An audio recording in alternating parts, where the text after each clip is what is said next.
देख रहे हैं आप सब और मैं हूं आपके साथ पल्लवी जम्वाल। तो चलिए शुरुआत करते हैं आज के उत्तराखंड के खास बुलेटिन की। उत्तराखंड की धामी सरकार ने बड़ा फैसला लेते हुए भू कानून और सशक्त किया है, यानी कि उत्तराखंड में अब प्रदेश से बाहर के लोग कृषि या फिर उद्यान के नाम पर जमीन नहीं खरीद सकेंगे। वहीं पर सरकार ने भू कानून प्रारूप समिति की रिपोर्ट आना या फिर अगले आदेश तक प्रदेश से बाहर के लोगों को जिलाधिकारी की अनुमति से मिलने वाली कृषि एवं उद्यान भूमि खरीदने की छूट पर रोक लगा दी है। आपको बता दें कि राज्य से बाहर के लोग उत्तराखंड में डीएम स्तर पर मंजूरी लेकर धड़ल्ले से कृषि और उद्यान के नाम पर भूमि खरीद रहे थे, लेकिन अब सरकार ने इस पर पूरी तरह से रोक लगाने का फैसला लिया है। आपको ये भी बताएं कि मुख्यमंत्री धामी की अध्यक्षता की बैठक में ये फैसला लिया गया।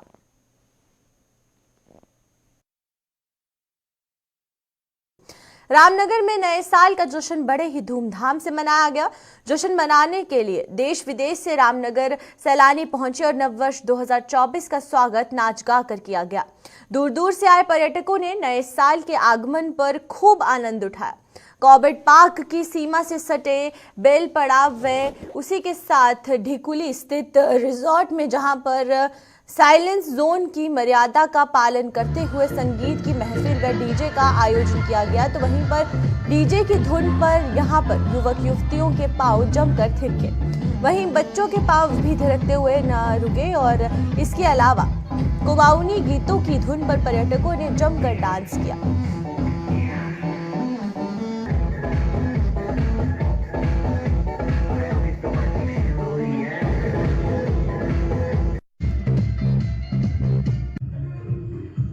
आपका शुभ नाम? अरविंद सिंह। अरविंद जी, आप एक रिजॉर्ट ऑनर हैं और आज जो है 31 मनाया जा रहा है। किस तरीके की भीड़ है कॉर्बेट में और किस तरीके का एंजॉय यहाँ पे लोग कर रहे हैं? आज न्यू ईयर ईव पे ज़्यादातर रिजॉर्ट्स पूरे सोल्ड आउट ही हैं। रूम्स तो किसी कमी प्रॉपर्टीज़ में अवेलेबल होगा। ज़्यादा से ज़्यादा सैलानी आए हैं, हॉलीडे एंजॉय कर रहे हैं, अपना न्यू ईयर एंजॉय कर रहे हैं और बाकी सारी अच्छी अच्छी सुविधाएं मिल रही हैं लोगों को। तभी ज़्यादातर लोग जो दिल्ली एनसीआर के हैं और आसपास के लोग हैं न्यू ईयर इवेंट एंजॉय करने के लिए कॉर्बेट आ रहे हैं। बाकी मोदी जी ने अभी जो आपको डेस्टिनेशन वेडिंग इसको अनाउंस किया है, तो मेरी ज़्यादा से ज़्यादा लोगों से रिक्वेस्ट है कि वो भी आएँ। यहाँ पे जो डेस्टिनेशन वेडिंग को एक हब बनाना है, जिससे ज़्यादा से ज़्यादा लोग यहाँ पे अपनी शादियों को सेलिब्रेट करें।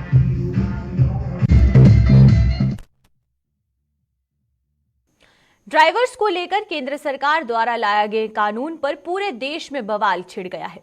जगह जगह पर यहां पर ड्राइवर्स प्रदर्शन करते हुए नजर आ रहे हैं। इसी क्रम में देहरादून में भी ड्राइवर यूनियन की ओर से 1 से लेकर 3 जनवरी हड़ताल का आह्वान किया गया है। आपको ये बताएं कि केंद्र सरकार द्वारा एक्सीडेंट करने पर ड्राइवर को 10 साल की सजा और 10 लाख रुपए के जुर्माने का प्रावधान रखा गया है, जिससे जितने भी डिवाइडर्स हैं उनको काफी ज्यादा आक्रोश देखने को मिल रहा है।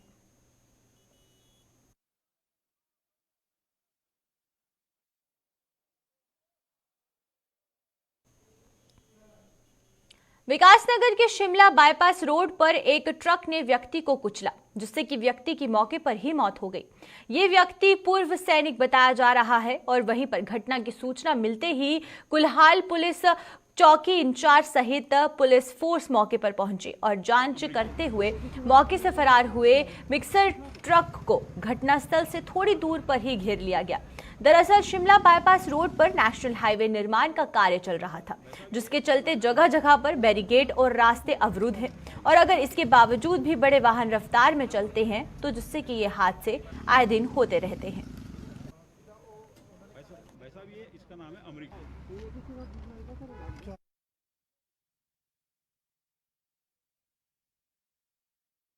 31 दिसंबर को लेकर चमोली जिले के विश्व प्रसिद्ध ओली में 5000 से अधिक पर्यटक पहुंचे। इस दौरान जोशीमठ से ओली के बीच सभी होटल फुल रहे और हालांकि ओली की खूबसूरती यहां की बर्फबारी से होती है और पिछले कई दिनों से ओली में बर्फबारी ना होने के चलते कहीं ना कहीं पर्यटकों में मायूसी भी देखने को मिली।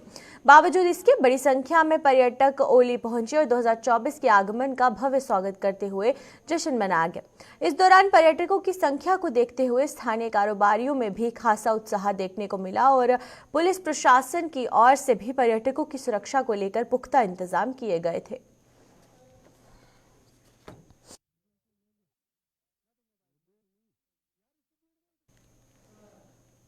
उत्तराखंड में यूनिफॉर्म सिविल कोड लागू किए जाने की तैयारियां शुरू कर दी गई है। माना जा रहा है कि जल्द ही समान नागरिक संहिता को कानूनी जामा पहना दिया जाएगा और वहीं पर इस संबंध में कार्रवाई अंदर खाले चल रही है।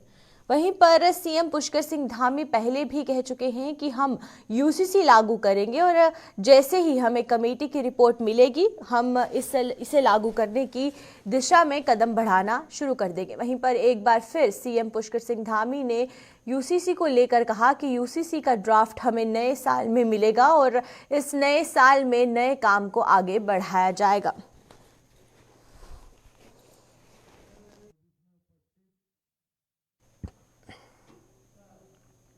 देहरादून के प्रेमनगर में मन की बात सकारात्मक संवाद से सशक्त भारत पुस्तक का विमोचन किया गया। वहीं पर इस दौरान सूबे के मुख्यमंत्री पुष्कर सिंह धामी ने भी प्रधानमंत्री के मन की बात को सुना। वहीं पर मुख्यमंत्री ने बताया कि प्रधानमंत्री नरेंद्र मोदी के नेतृत्व में भारत तेज गति से विकास की ओर बढ़ रहा है और साथ ही उत्तराखंड के पारंपरिक तौर तरीकों को विकसित करने में भी प्रधानमंत्री का महत्वपूर्ण योगदान रहा है। इस दौरान स्थानीय विधायक सहदेव सिंह पुंडीर, प्रदेश महामंत्री आदित्य कोठरी, भाजपा के तमाम कार्यकर्ताओं के साथ इस कार्यक्रम में मौजूद रहे।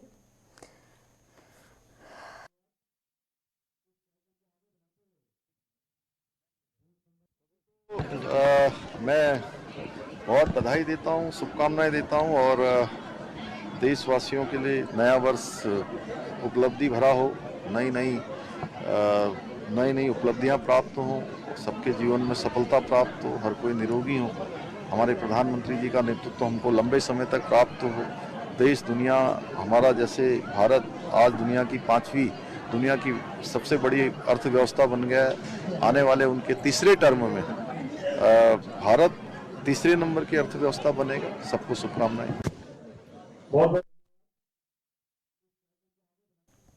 नए साल को लेकर एसएसपी परमेंद्र सिंह ढोबयाल ने हुडगंदियों को लेकर भी पुलिस अधिकारियों को सख्ती से निपटने के लिए कड़े निर्देश दिए हैं।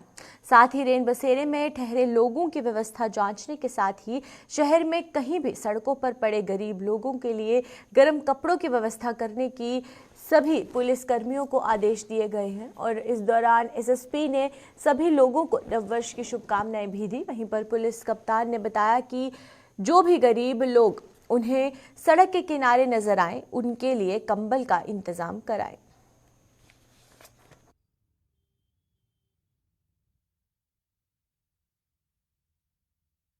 पहले तो आगामी नववर्ष की आप सभी लोगों को बहुत बहुत शुभकामनाएं हैं और नववर्ष को व्यवस्थित ढंग से और सकुशल संपन्न कराने के लिए पुलिस लगातार सड़कों में रहेगी, काम भी करेगी और जो लोग हुड़दंग वगैरह करते हैं उन पर भी नकेल कसेगी। नहीं, रैन बसेरा का हम लोगों का खैर एक ये मानना है कि जो भी गरीब आदमी है जो बाहर सड़कों में सो रहा है, जिसको आवास की एकदम समस्या है, उपलब्ध नहीं हो पा रहा, तो रैन बसेरा तक पहुंचाने की जिम्मेदारी में हम लोगों ने अपने अधीनस्थों को भी यही कहा है कि वो नगर निगम हो या फिर जो प्रशासन के साथ सहयोग करते हुए उनको जो आवश्यक रैन बसेरे हैं वहां तक पहुंचाएंगे। पर्यटन नगरी मसूरी नए साल के जश्न के लिए तैयार है और हर साल यहां पर देश विदेश के पर्यटक नए साल का जश्न मनाने के लिए आते हैं। इसी को लेकर आज एसएसपी अजय सिंह ने यातायात व्यवस्था और सुरक्षा व्यवस्थाओं का जायजा लिया। उन्होंने पुलिस अधिकारियों को हुड़दंगियों से सख्ती से निपटने के लिए आदेश दिए और पूरी रात पुलिस गश्त करती रही और यहां पर आने वाले पर्यटकों की सुविधाओं के लिए हर संभव सहायता करने के निर्देश भी जारी किए गए हैं। इस मौके पर एसएसपी अजय सिंह ने कहा है कि मसूरी में देश विदेश के पर्यटक नए साल का जश्न मनाने आते हैं और किसी भी पर्यटक को परेशानी ना हो, इसके लिए यदि कोई भी रात भर भी अपने प्रतिष्ठान खोलना चाहता है तो साथ ही अधिक भीड़ होने पर यातायात रूट को डाइवर्ट कर दिया गया है। और उन्होंने ये भी कहा कि पर्यटन नगरी मसूरी में नए साल को लेकर पूरी तैयारियां हो चुकी हैं और अतिरिक्त पुलिस बल की भी व्यवस्था यहाँ पर की गई है।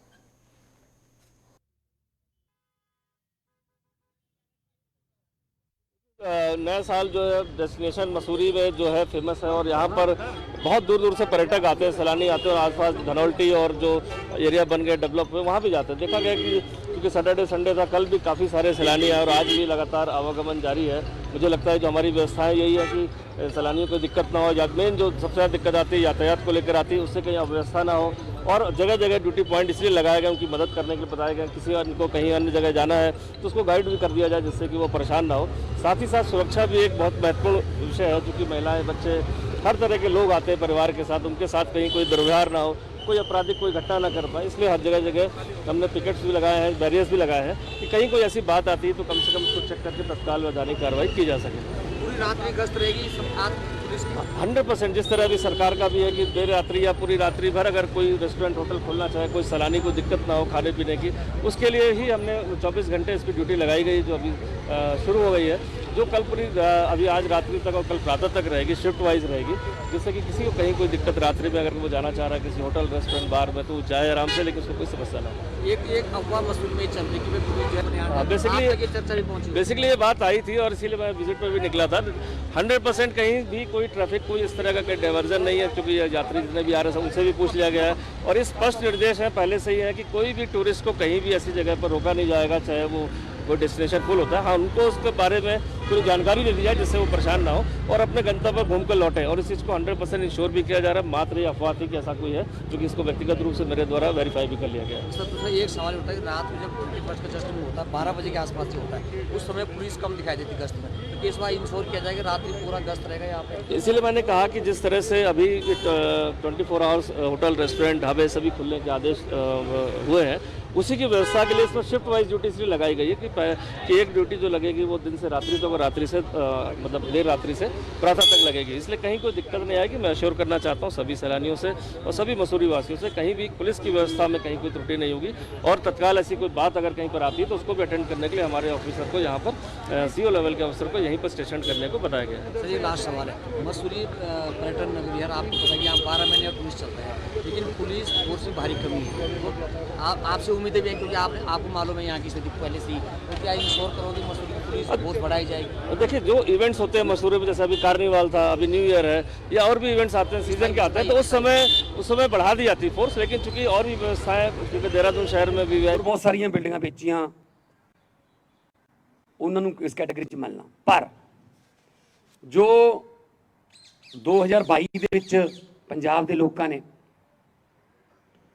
विश्वास किया आम आदमी पार्टी ते, विश्वास किया अरविंद केजरीवाल जी दी गारंटियां ते, विश्वास किया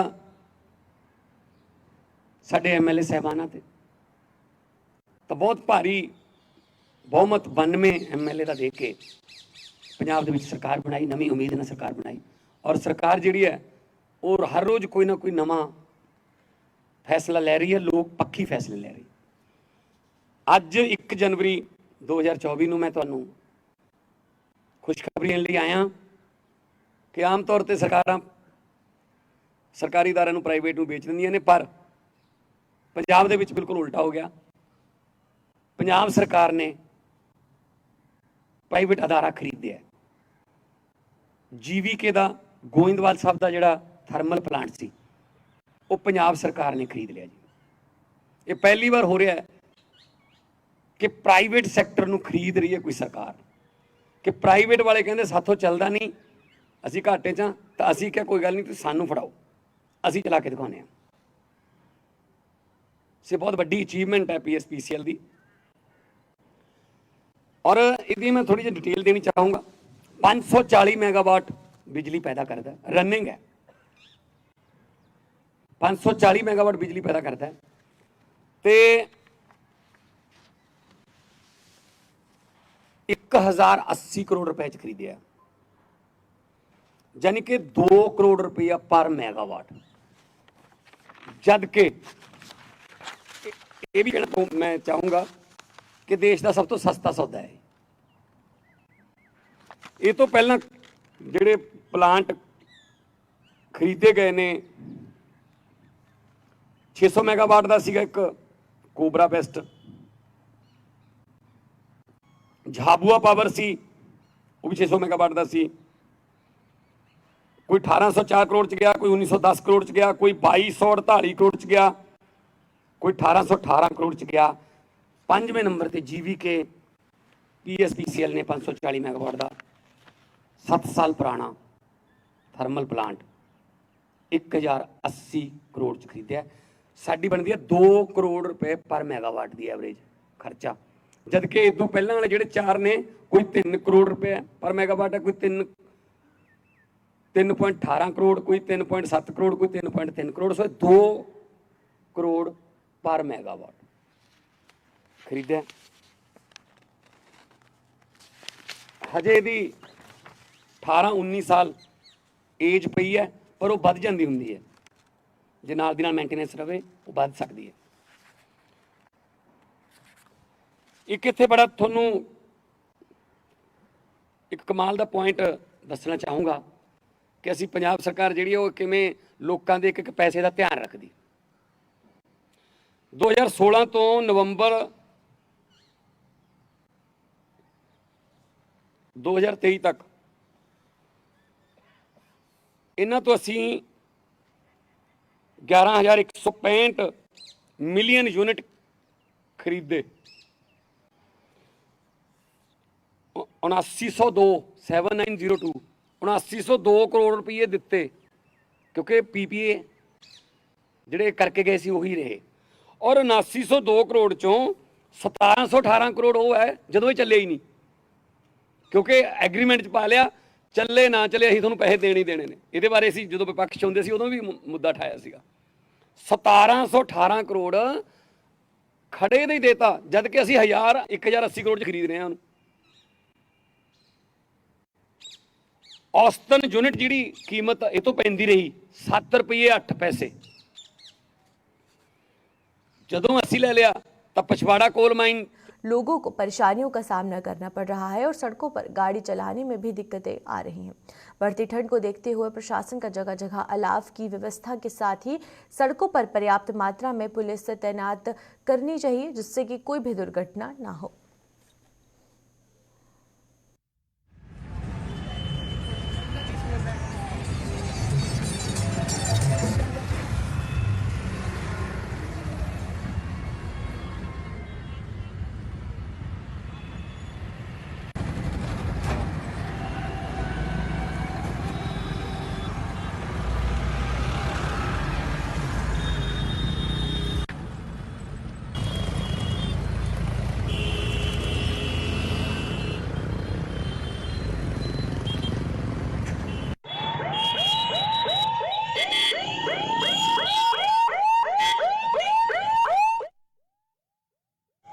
ठंड काफ़ी पड़ रही है, 2 दिन से तो बहुत कोहरा आ रहा है। हम ये चाहते हैं कि जो आसपास के रोड पे जाने वाले बहुत ठंड लगती है, उन लोगों को थोड़ा सा लकड़ी की व्यवस्था जलाने की कोशिश करें, जिससे कि आगे लोगों की ठंड दूर हो जाए।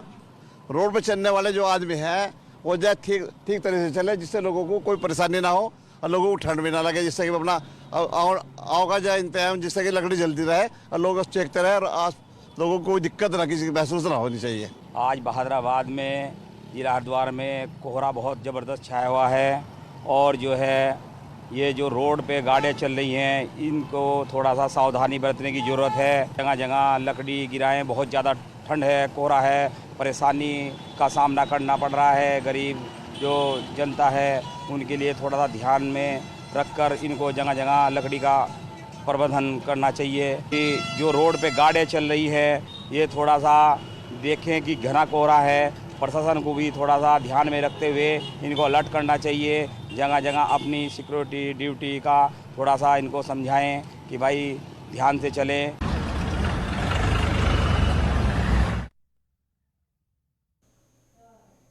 पुलिस मुख्यालय देहरादून में विदाई समारोह का आयोजन किया गया। इस दौरान डीआईजी दिलीप सिंह कुंवर और हेड कांस्टेबल धनवीर सिंह नेगी को पुलिस मुख्यालय में विदाई दी गई। दोनों 31 दिसंबर को रिटायर हो रहे हैं और वहीं पर डीजीपी अभिनव कुमार ने डीआईजी दिलीप सिंह कुंवर और धनवीर सिंह नेगी के सेवा काल के दौरान किए गए कार्यों की सराहना भी की।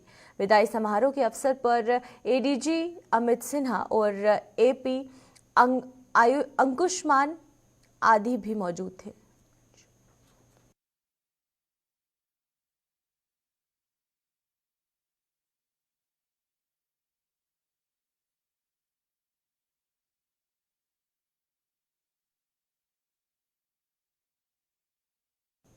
तो चलिए अब तक के उत्तराखंड के खास बुलेटिन में फिलहाल इतना ही। आप मुझे दीजिए इजाजत। नमस्कार।